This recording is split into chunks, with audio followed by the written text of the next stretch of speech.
DJ box বাজাবে এলাকায়, হই হই করে। খবরদার, যদি ডিজে বক্স বাজানোর, যদি গান বাজনা যদি বাজানোর যদি মন হয়, তোমার বাপের কবরে তুমি, তোমার বাপ, তোমার দাদু, তোমার যে আত্মীয় মরে গেছে তাদের কবরের সামনে গিয়ে ডিজে বক্স, যে ডিজে বক্স এসব চালাবে না, তার বাপ মায়ের কবরের কাছে গিয়ে ডিজে বক্স চালাও না। কেন? একটা মা, তোমরা তোমাদের ডিজে গান চলবে, গান চলবে, আর একটা ভালো মানুষ তারও আমলনামায় গুনাহ হবে। কথা বুঝতে পারছেন না? তোমার জন্য আমারও গুনাহ হবে। অতএব 31st নাইট ডে বলে খবরদার, এই 31st নাইট ডে এত হই হই করবেন না। কেন? এটা কোনো মুসলমানদের উৎসব নয়, এটা হলো একটা খ্রিস্টীয়, আপনার খ্রিস্টানদের উৎসব। তারা আপনার এই যে আমরা 2021, 2022, 23, 24 এই যে আমরা সাল গণনা করি, এই যে 1 জানুয়ারি, আপনার জানুয়ারি, ফেব্রুয়ারি এত যে আছে, এই ইংরেজি এগুলো, এটা হচ্ছে খ্রিস্টীয়দের। খ্রিস্টানরা এটা চালু করেছিল। ঈসা আলাইহিস সালাম, আপনার তারা যিশু খ্রিস্টর নাম করে, ওই জন্য বলে না খ্রিস্টীয়, বলে না খ্রিস্টীয়, আপনার এই জিনিসটা ওরা চালু করেছিল। আর তখন থেকে একটা ক্যালেন্ডার হিসাবে খ্রিস্টীয় পোপরা তারা এটাকে একটা উৎসব হিসাবে 31st নাইট ডে, এই উৎসবের নাম করে তারা গান বাজনা, আপনার হারাম, মদ, জুয়া, আপনার ইত্যাদি অনেক অশ্লীল কাজ করেছে। কিন্তু 2007 সালের দিকে একবার খবর নেন তো, 2007 সালে আপনার স্পেনে একটা বিরাট ভূমিকম্প হয়েছিল। প্রায় 1.5 লক্ষের ওপর মানুষ, যুবক যুবতী সব মারা গিয়েছিল, ধ্বংস করে দিয়েছিল। 12 সেকেন্ডের ভূমিকম্প, 31st নাইট ডে, বিরাট মদ গান বাজনা করে বিরাট, আল্লাহ পাক 12 সেকেন্ডের একটা ভূমিকম্প দিয়ে ধ্বংস করে দিয়েছে। আল্লাহ চাইলে আপনাকেও পারে, আমাকেও পারে। কিসের 31st নাইট? আরে মুসলমানদের তো এখন একটা মুসলমান ছেলেকে যদি জিজ্ঞাসা করা হয় আরবির কি মাস চলছে, আরবির হচ্ছে এখন জমাদিউস সানি, আজকে সম্ভবত 27-এ জমাদিউস সানি চলছে। আপনার এই আরবি মাসের নামটা একটা মুসলমান ছেলে বলতে পারবে? আমাদের এই 31st night day, fight day সব করে খবর হাত জোর করে বলে যাচ্ছে, অনুরোধ করে দিয়ে যাচ্ছে, অশ্লীল কাজ, গুনাহের কাজের দিকে লিপ্ত হয়েও না। 31 জানুয়ারি চলেইছে, 1 জানুয়ারি তুমি ভাবছো 2024, আজ 30 ডিসেম্বর, কালকের পরের দিনকে 1 জানুয়ারি চলে আসবে 2025, হ্যাপি নিউ ইয়ার, নতুন বছর চলে আসলো। এটা মনে রাখো, তোমার কিন্তু একটা বছরের হায়াত কমে আসলো। হায়াত বাড়লো না কমলো? হায়াত কমে গেল, তুমি আরো একটা ধাপ মৃত্যুর দিকে এগিয়ে গেলে। কথা বুঝতে পারছেন না? খবরদার, সাবধান হয়ে যাও মুসলমানের ছেলেরা, এ জওয়ানেরা, আমার নবী পাকের উম্মত উম্মতিরা, আসিন আল্লাহ নবী, নবী দয়া নবী জানিয়ে দিলেন, এ সাহাবারা, আমি রাসূলুল্লাহ জানিয়ে দিলাম, বান্দা তোমরা, আমার উম্মত উম্মতিরা, তোমরা কোন ইহুদি মুশরিকদের উৎসবের মতন তোমরা পালন করো না। মুশরিকদের সম্প্রদায়, মুশরিক সম্প্রদায়ের মতন তোমাদের কালচারটা করো না। এ বাবা সাহাবারা, কেননা যে ব্যক্তি মুশরিকদের ন্যায় কালচার গ্রহণ করবে, আল্লাহ পাক ওই কিয়ামতের ময়দানে, কাল কিয়ামতের ময়দানে, কঠিন দিনে আল্লাহ পাক ওই সমস্ত বেধর্মীদের সাথে তোমাদের হাসর নাসর হবে। কথা বুঝতে পারছেন না? এখন আবার দেখা যায় 25 ডিসেম্বর কিছু বক্তারাও দেখি, তারা আবার স্ট্যাটাস মারছে, ঈসা আলাইহিস সালামের জন্মদিনের শুভেচ্ছা দিচ্ছে। কথা বুঝতে পারছেন না? অথচ কুরআন হাদিস ঐতিহাসিকদের মতে কোনো জায়গায় নেই যে ঈসা আলাইহিস সালামের জন্ম 25 ডিসেম্বর হয়েছিল। ওই যে 25 ডিসেম্বর বড় সাহেবের দিন, কেক কাটে, মুসলমানের ছেলেরাও কাটে না মনে হয়? মুসলমানের ছেলেরাও কেক কাটে কেন না? বলে 25শে ডিসেম্বর। এটা কিন্তু জানে না আসলে 25শে ডিসেম্বর কি হয়েছিল, কার জন্য। এখন মুসলমানের ছেলেরাও 25শে ডিসেম্বর আসলে কেক কাটা শুরু করে দেয়। অথচ এই 25শে ডিসেম্বরে খ্রিস্টানরা তারা যাকে যিশু খ্রিস্ট বলে মানে, অর্থাৎ ঈসা আলাইহিস সালাম, তারা বলতো যে ঈসা আলাইহিস সালামের জন্ম এই দিনে হয়েছে, কিন্তু কোন ঐতিহাসিক কোরআন হাদিস দ্বারা কোনো জায়গায় প্রমাণিত নেই ওই দিনে হয়েছে। আরো আপনার খ্রিস্টানদের মধ্যে আরো অনেক রকমের দল আছে। কিছু কিছু দল আবার তারা বলতো আপনার ওই দিনে সূর্য দেবতা, সূর্যকে দেবতা বলে মানে।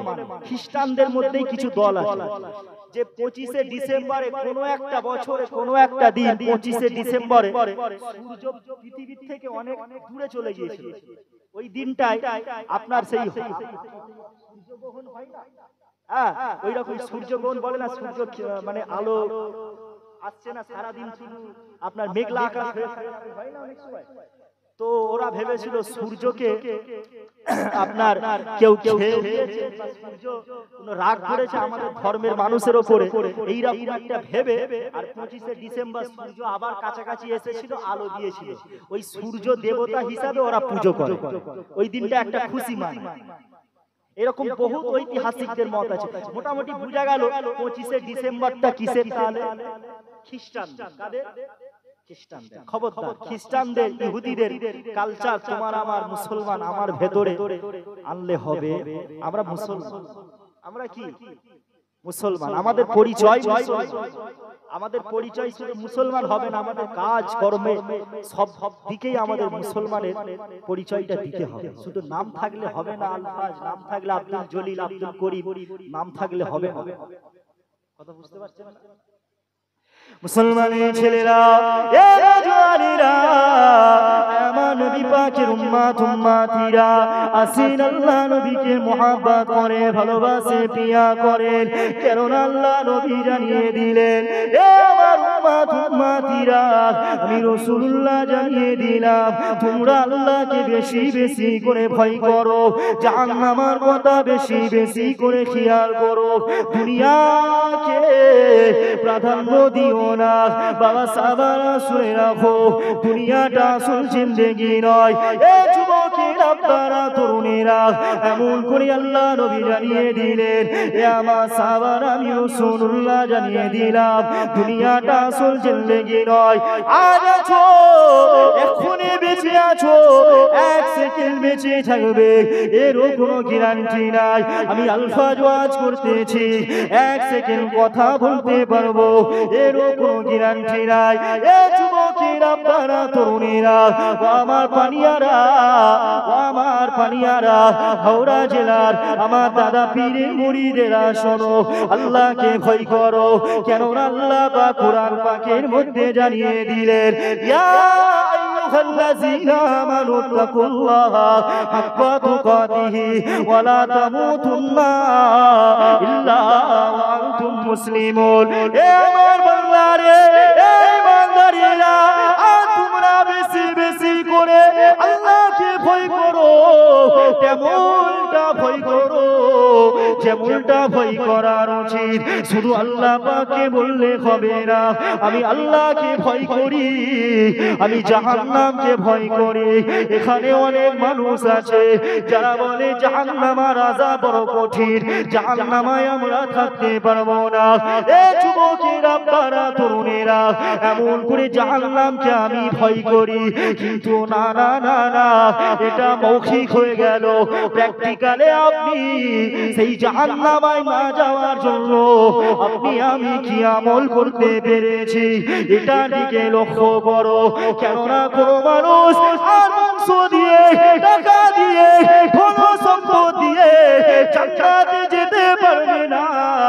আল্লাহ নবী জানিয়ে দিলেন, আল্লাহ নবী এমন করে তিনার কন্যা হযরত ফাতিমা জোহরা রাদিয়াল্লাহু তাআলা আনহাকে বলতে লাগলেন, এ বেটি ফাতিমা, আমি রাসূলুল্লাহ জানিয়ে দিলাম, এ বেটি ফাতিমা, আজ কিয়ামতের ময়দানে মাসুরের দিনেতে আল্লাহ পাক তোমাকে, আমি তোমার আব্বা আখিরি নবী, আমি তোমার আব্বা আখিরি রাসূল, এটা আল্লাহ পাক দেখবে না।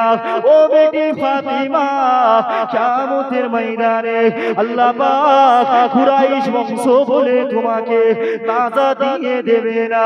এ বেটি ফাতিমা, কিয়ামতের ময়দানে আল্লাহ পাক তোমাকে আলীর স্ত্রী বলে, হাসান হুসাইনের আম্মা জান বলে আল্লাহ পাক তোমাকে নাজা দিয়ে দেবে না। এ বেটি ফাতিমা, আর কিয়ামতের ময়দানে আল্লাহ পাক যেটা দেখবে সেটা হলো তোমার আমল। তুমি কি নেক আমল করতে পেরেছো, এটা আল্লাহ পাক দেখবে। তারে কোনো বংশ দিয়ে, টাকা পয়সা, ধন সম্পদ দিয়ে আল্লাহর কাছে নাজাত পাওয়া যাবে না। আল্লাহ পাকের কাছে নাজাত পেতে হলে একটাই উপায়, বান্দা তোমাকে নেক আমল করতে হবে। নেক আমল, আমল ছাড়া আপনি আমি জান্নাতে যেতে পারবো? ওয়াজ বুঝতে পারছেন তো? কারো কষ্ট হচ্ছে না? কে কে ওয়াজ শুনবেন না একটু হাত তোলেন।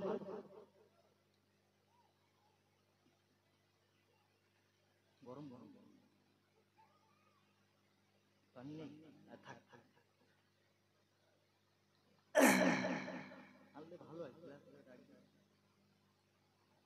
তাহলে আপনার যে কথা বলছিলাম, আমল, আমাদেরকে আমল করতে হবে। কি করতে হবে? নেক আমল করতে হবে। আমল ছাড়া কোনো মানুষ জান্নাতে যেতে পারবে না। কথা বুঝতে পারছেন? আমল করতে হবে। শুধু আমল করে আবার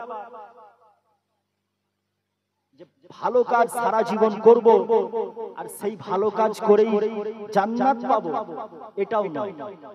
আল্লাহ রাসূল সাল্লাল্লাহু আলাইহি সাল্লাম আবার বলছে, বেটি ফাতেমা, কিয়ামতের ময়দানে আল্লাহ পাক যাদের নাজাত দেবে তারা আল্লাহর রহমত, আল্লাহর দয়ায় জান্নাতি হবে। জোরে বলুন সুবহানাল্লাহ। অনেকের আমল থাকবে, অনেকে সারা জীবন নামাজ পড়েছে, রোজা রেখেছে, দান খয়রা সব কিছু করেছে, কিন্তু কিয়ামতের ময়দানে ধরা পড়ে যাবে। ওই মানুষগুলো আল্লাহর দরবারে হিসাব দিতে পারবে না। কথা বুঝতে পারছেন না? কেননা নাজাত কেবলমাত্র আল্লাহর দয়ায়, আল্লাহর রহমতে একটা মানুষ জান্নাতে যেতে পারবে। একটা মদখোর, সে সারা জীবন হয়তো ঠিকভাবে